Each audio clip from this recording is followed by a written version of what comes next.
The 2004 to 2008 Gallardo center switch covers are known to have issues. They peel, crack, and even fall off. Our covers are made of anodized aluminum and will last a lifetime. This video shows how to install our upgraded covers.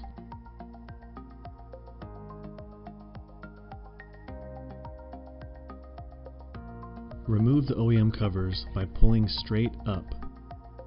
The covers on this car had been previously glued, so it took some force to remove them. A plastic wedge tool should work. Be very careful not to scar the switch assembly when prying. If you must pry, use several layers of masking tape on surfaces to protect them. Avoid metal tools if at all possible.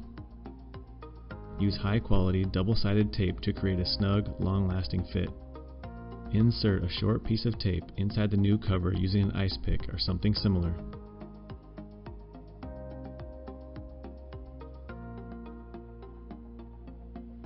Roll the pick to press the tape into place.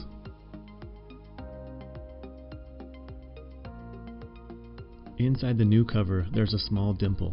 Line up this dimple with the nub on the right side of the switch.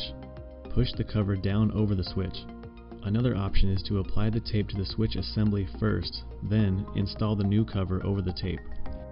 When finished, you'll have a switch panel with durable and modern looking switches. The covers are offered in silver or black